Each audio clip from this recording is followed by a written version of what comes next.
पूज्य गुरुदेव के चरणों में वंदन, सनातन धर्म दर्शन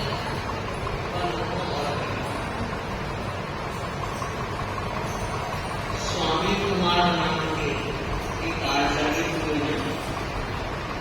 उन्होंने एक पुस्तक लिखी है कार्तिकेयान दीक्षा, जिसमें 12 भावनाओं का चित्र है। उसके एक पद का मैं विश्लेषण करना चाहूंगा। जन किम दिवी उत्पन्नम तस्य विनाशो होय नियमेन। जन किम दिवी उत्पन्नम तस्य विनाशो होय नियमेन। परिणाम सर्वेण प्रणय किंचित साशयम् अस्ति। प्रणय किंचित साशयम् अस्ति। यह बताया है कि जिस दुनिया में हम जी रहे हैं उसमें शाश्वत कुछ भी नहीं है। उत्पन्न होते हैं, विनष्ट होते हैं। यह इस सृष्टि का, इस जगत का, इस दुनिया का शाश्वत नियम है कि जो उत्पन्न हुआ है वो नष्ट होगा। एक फूल बैठा हुआ है, डाली पर गिर रहा है, एक समय के बाद वो नीचे गिर जाएगा, समाप्त हो जाएगा। एक बूंद गिरी है, अभी दिखाई दे रही थी, समाप्त हो जाएगी। न केवल ये स्थिति बल्कि हमारे जीवन की भी यही स्थिति है। उत्पन्न हुए हैं, नष्ट भी होना है। हम उत्पन्न हुए हैं तो हम कह रहे हैं जन्म हुआ है, नष्ट हुए तो कह रहे हैं आदमी चला गया, मृत्यु को प्राप्त हो गया। शाश्वत नियम है, क्या करना चाहिए? इस संदर्भ में थोड़ा सा चिंतन करना है कि हम इस तथ्य को जानते हैं कि हम अपने ही कर्म लेकर आए थे और अपने ही कर्म लेकर जाएंगे। अच्छे लेकर आए थे या बुरे लेकर आए थे, भले भी थे, अशुभ भी थे। और आज जो फल भोग रहे हैं वो ही हमारे उपयोग में आ रहा है, जो हमने टीपन भर के लेकर आने का प्रयत्न किया है। यह हमारी पिछली पूंजी है, जिसका आज हम उपयोग कर रहे हैं, पर यह भी नष्ट होने वाली है। अपूर्ण खजाना हमारे पास नहीं। जो जो अनुकूलता है वो हमारी अपनी करने का फल है, और हमारे भी जीवन में जो जो प्रतिकूलताएं हैं वो भी हमारी अपनी करने का फल। प्रतिकूलता का जब दौर चलता है और आदमी कठिनाइयों से गिर जाता है, कई बार उसके मुख से यह निकल तो सकता है कि यार उसने मेरा गलत कर दिया, वह ऐसा नहीं करता तो ऐसा नहीं होता, कहा जा सकता है। क्योंकि हम व्यवहार की दुनिया में जीते हैं, व्यवहारिक संबंध अनुबंध हमारे साथ चलते हैं। लेकिन अगर दर्शन और कर्म की धरातल पर खड़े होकर विचार करें तो लगता है वो निमित्त भी हमारे कार्य ही मिले। आज भी क्यों मिले, अब भी क्यों मिले? क्योंकि उस निमित्तों की दुनिया का हमने ही सृजन किया है, और वो हमारा सृजन है और हमें उसके परिणाम को भोगना है। इसलिए हम इस सच्चाई को समझने का प्रयत्न करें कि जन्म और मरण के बीच का जो जीवन चल रहा है, हम उस जीवन का सार्थक उपयोग करना सीखें, समझें और उसके अनुकूल बनने का प्रयत्न करें। तो पंक्तियां है, हर दिन नया है और हर रात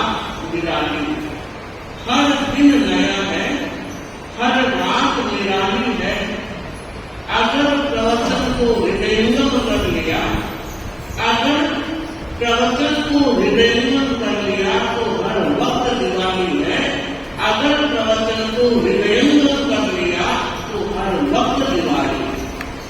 केवल 12 महीने में एक दिवाली आती है, वो तो तभी आती है जब कार्तिक अमावस्या या चौदस आती है।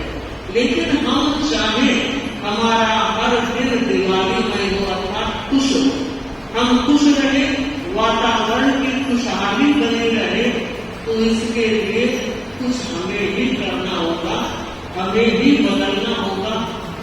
ना तो उत्पन्न होने को रोक सकते हैं और ना ही नष्ट होने को रोक सकते हैं, क्योंकि शाश्वत तत्वों को हमारे भीतर वो प्राप्त नहीं कि बदल कर रखते। इसलिए हमें तो अपने जीवन को बदलने का, अपने जीवन को समझने का प्रयास करना है। प्रवचन सुनना बहुत अच्छी बात है, पर हृदयंगम अगर हो गया तो दिशा और दशा में बदलाव आ जाए। एक संत गांव में बताए, और संतों का एक महत्वपूर्ण काम होता है दिशा बोध देना।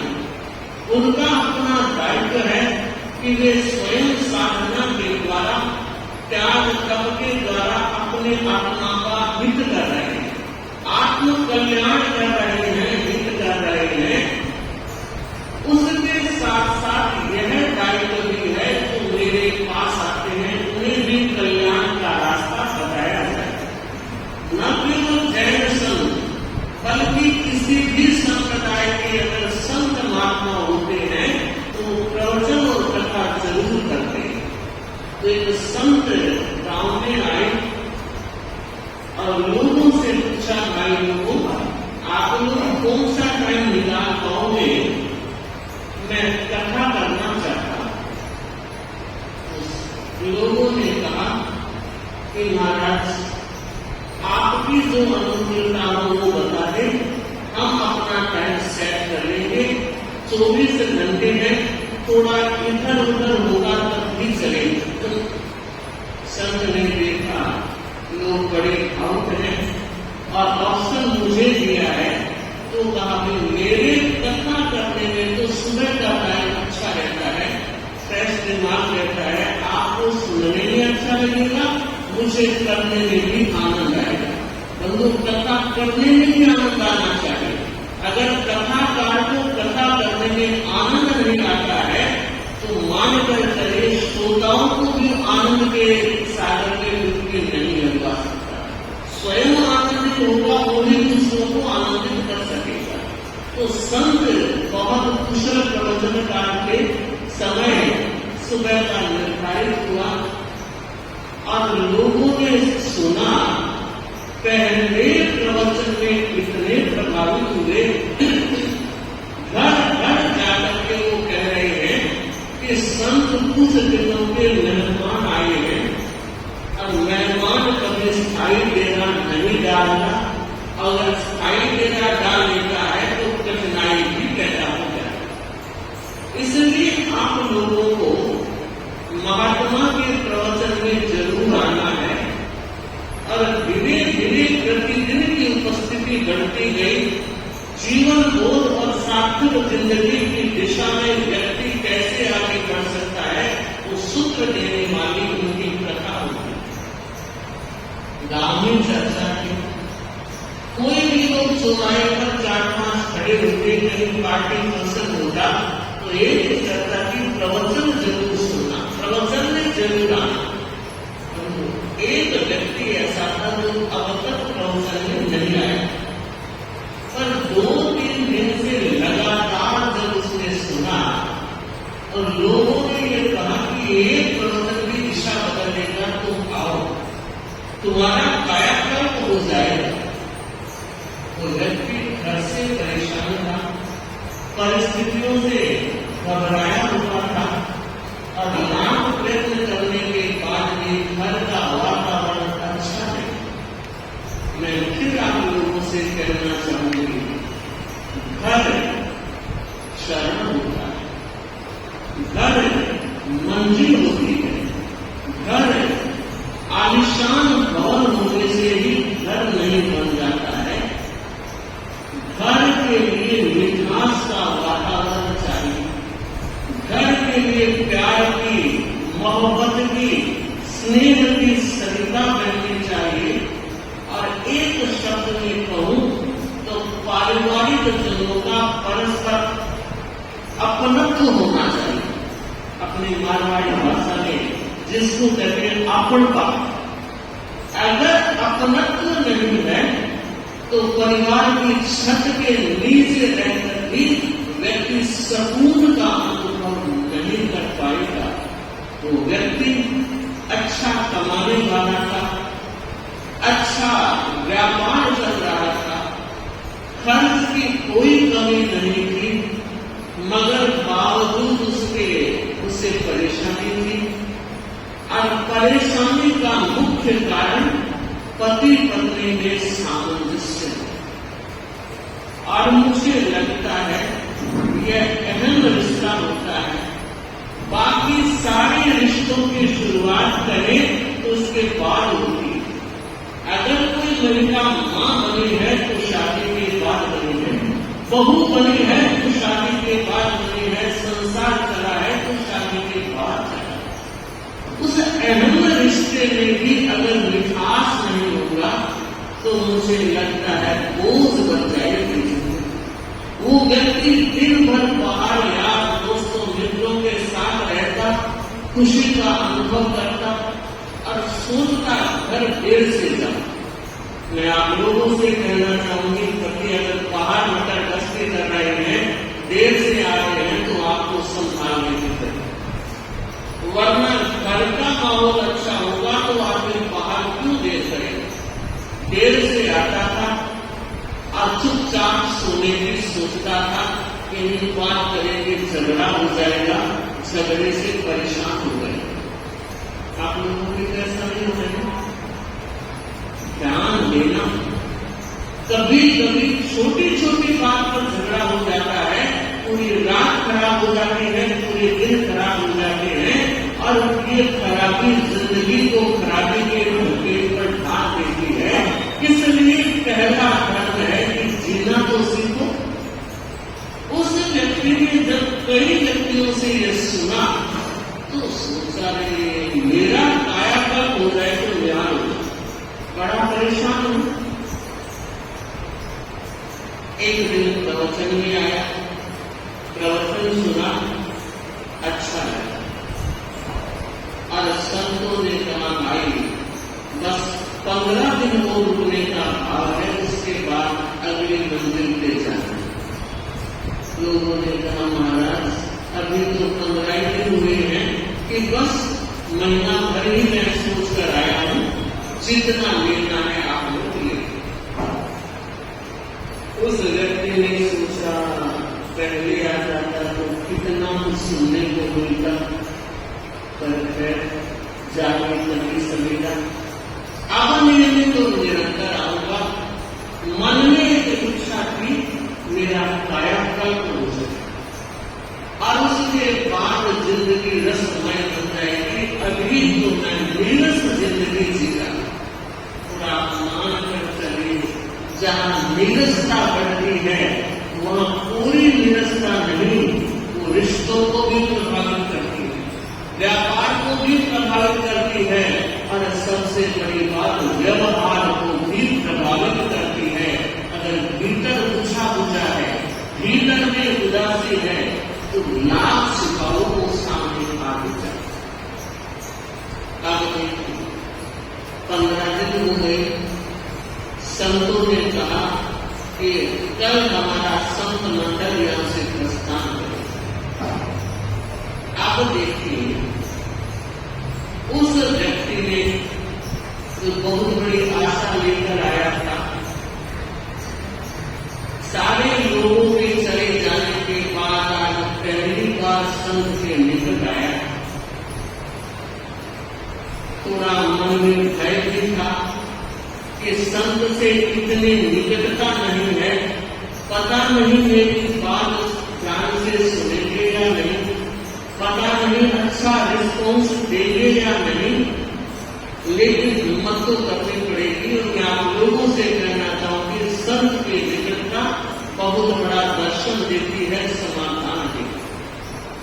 वो व्यक्ति आया, प्रणिपात किया, चरण वंदना की और कहा, महात्मा एक मन की पीड़ा कहने के लिए आया हूं, मेहरबानी करके सुन लेना, हो सके तो समाधान दे। संत तो वैसे ही दयालु होते हैं, परोपकारी जीव होते हैं, अपना समय का विसर्जन भी उसलिए कर देते हैं कि चलो किसी का भला होता है तो अच्छी बात है। उसने कहा, पीड़ा सुनो। संतों ने कहा, बोल। पर देख, सच बोलना, साफ कहना, क्योंकि साफ बहुत सुखी हो। अगर गोल गोल बात करते रहते हो तो कोई समाधान नहीं है। अगर सही कहोगे तो मैं समाधान दूंगा। तो कहा, दिल की बात कहने के लिए आया हूं और जो कहीं मैंने वो आपको कह रहा है। बोलो, एक बात यह है, दुनिया के लोग धोखा देते हैं तो समझ में आता है स्वार्थी लोग। जब तक स्वार्थ पूरा होता है तब अपना तो दिखाते हैं, और जब लगा अब स्वार्थ पूरा हो गया है तो दिखाई भी नहीं। दुनिया के लोगों से धोखा खाए तो तकलीफ नहीं, पर महात्मा जी मैंने आपसे धोखा खाया। संत ने कहा, भाई तू मेरे पास कभी आया नहीं और तू ही कह रहा है पहली बार चरण वंदना कर रहा हूं। हाँ, प्रवचन में मैंने तुम्हें देखा है, पर पहेलियां मनुजा जो बात है बता, मैंने धोखा कब दिया, कैसे दिया, कोई पृष्ठभूमि तो होगी। उसने कहा, बिल्कुल है, ऐसे ही नहीं कह रहा। तो बता क्या धोखा हुआ तेरे से? तो कहा, महाराज मैं लोगों की प्रतिक्रिया सुन करके आपके पास आया। कैसी प्रतिक्रिया थी कि लोगों ने कहा आपका बहुत अच्छा प्रवचन होता है। तो संत ने पूछा, तुमने भी सुना कि 15 दिन सुना? तो क्या तुम्हें अच्छा नहीं लगा? कि बाकी अच्छा तो लगा। तो फिर धोखा कैसे हुआ कि लोगों ने मुझे यह बात कहकर प्रेम किया था कि जा तू कथा ले जा, तेरा कायाकल्प हो जाए। तो मैं कथा में आया, हर दिन आया, लेकिन मेरा कायाकल्प नहीं। मेरी परेशानी जो मैं दूर करना चाहता था वो परेशानी दूर नहीं हुई। संत ज्ञानी थे, तत्काल समझ गए कि कहीं गड़बड़ है, और उस गड़बड़ को पकड़ के दूर करने का रास्ता जब तक इसे नहीं बताया जाएगा, इसके मन में 30 और पीड़ा रहेगी।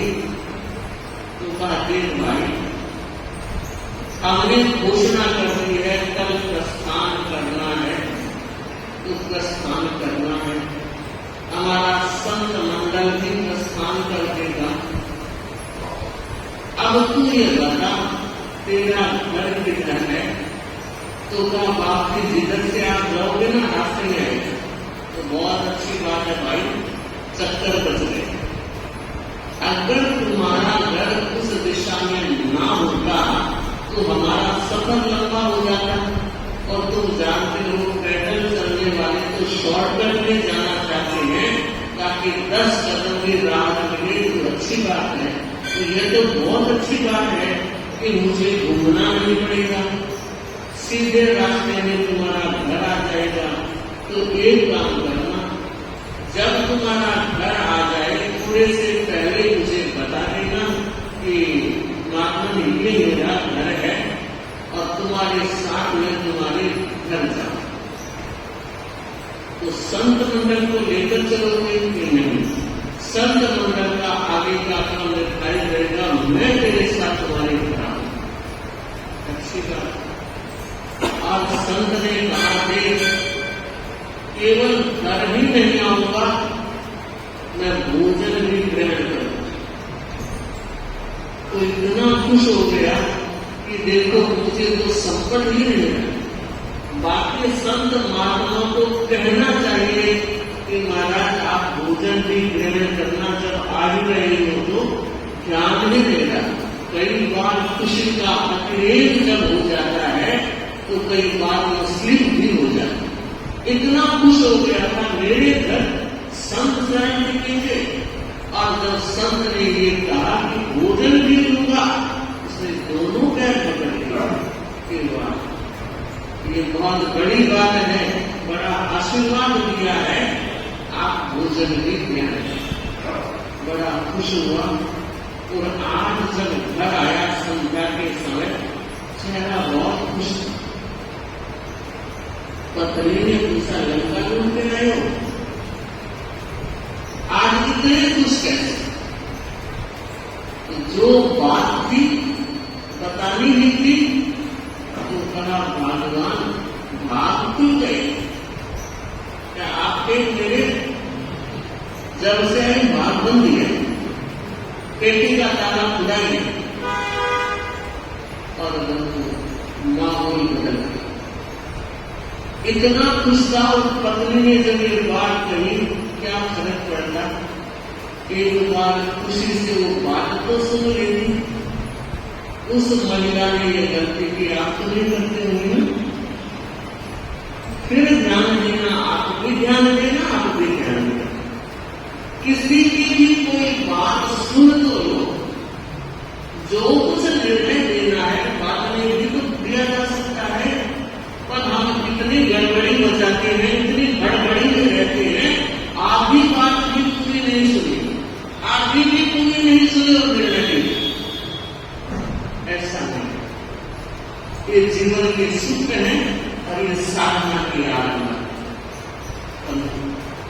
उसने कहा उसने का बताना तो पड़ेगा।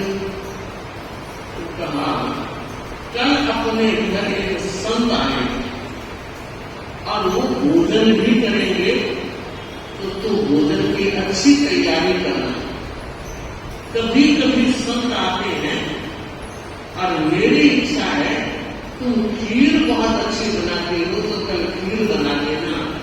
गिरगाय अपने घर में खड़ी है, उसके दूध की रड़ा करके अच्छी खीर बना। पत्नी का जवाब सुनो, हाँ बिना पैसे के नोट खाने को मैं नहीं।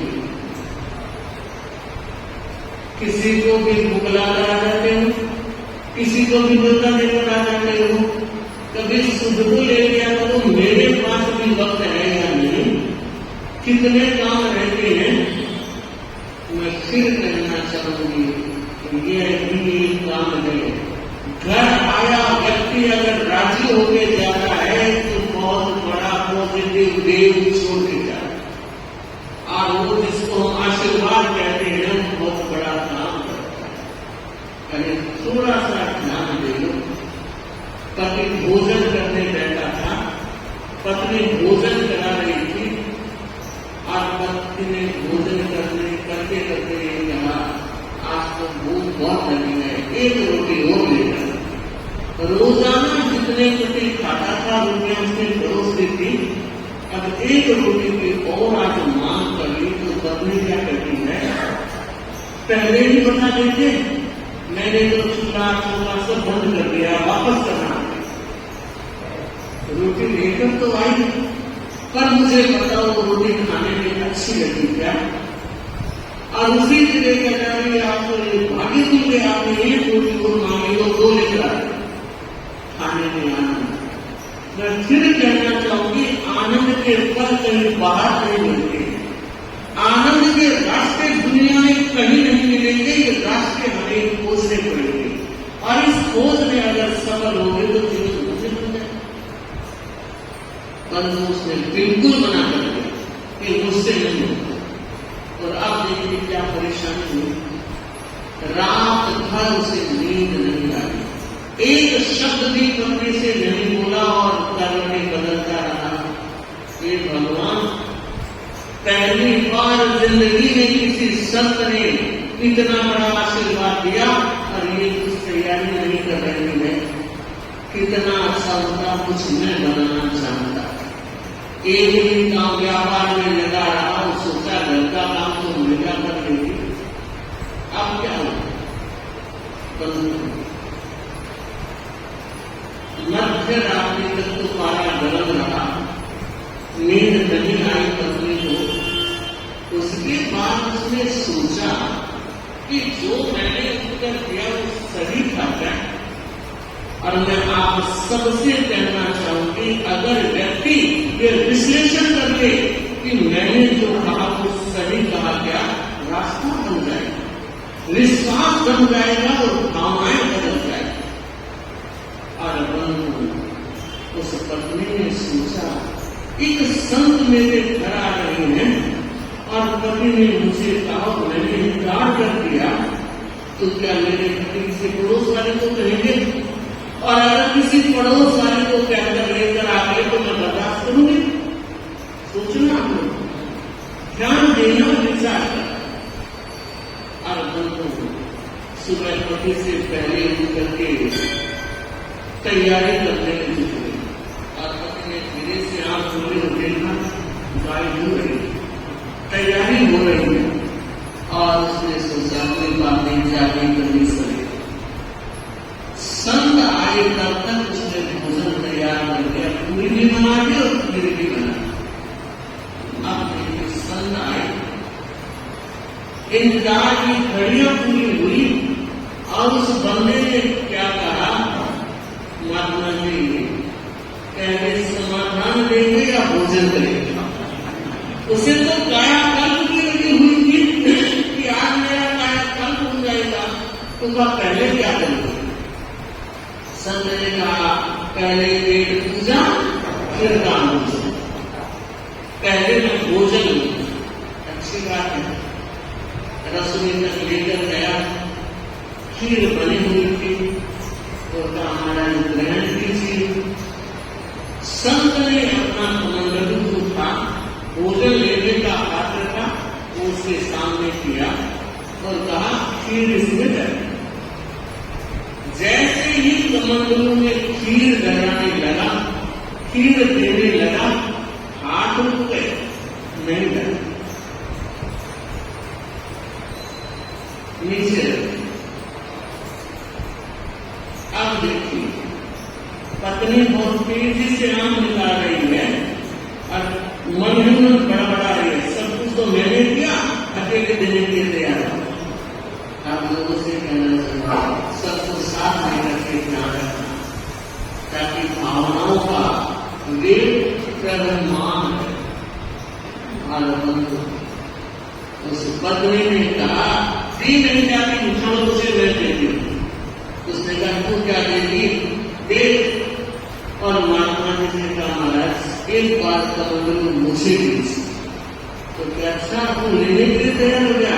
ना बाबा, कमंडलू हमेशा के लिए नहीं, मगर आपके कमंडलू में कचरा पड़ा था, इस कचरे में अगर मैंने खीर डाल दी तो फिर खराब हो जाएगी, खाने के लायक नहीं रहेगी।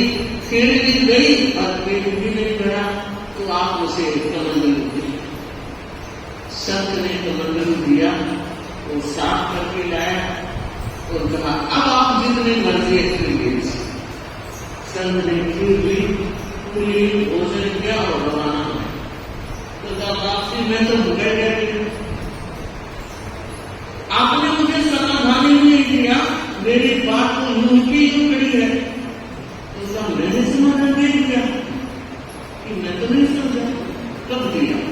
तो कहा देख, मेरा कमंडलू कचरे से भरा था तो तूने खीर नहीं डाली कि खीर खराब हो गई, तो तेरे भीतर का भी कमंडलू कचरे से भरा। और मुझे लगता है पत्नी का भी ऐसा ही भाव और व्यवहार देख रहा हूं। पहले भीतर के कचरे को साफ कर, मेरा वचन तो खीर जैसा था, तुष्ट और संतुष्ट करने वाला था, मगर कचरे के कारण खीर खराब हो। और अब समझ में आया, संत ने उपदेश दिया लोगों को और कहा जिंदगी थोड़ी सी टाइम की है, चाहे लड़ के पूरी करो, चाहे हंस के पूरी करो, पूरी तो होनी है। और देखो तुम्हारी कमी किस चीज की है, प्रेम से रहोगे तो पैसे का भी आनंद लोगे, वरना कितना ही पैसा पति लेकर आ रहे क्या फर्क पड़ेगा। और हम दोनों की बात समझ में आ गई और दोनों ने कहा बाप जी आज के बाद लड़ाई बंद। और उसने कहा हो गया क्या, इसने कहकर तो मेरा तो हो ही गया, ये कहने करती है फिर मैं बोलता हूँ, पहले ही नहीं होगी तो बोलूंगा क्या, नहीं बोलूंगा। तो आप ये घटना यही पूरी हो गई है, टाइम भी हो गया है। तब आप लोग याद रखना, हर दिन नया हर रात निराली है, हर दिन नया हर रात निराली है।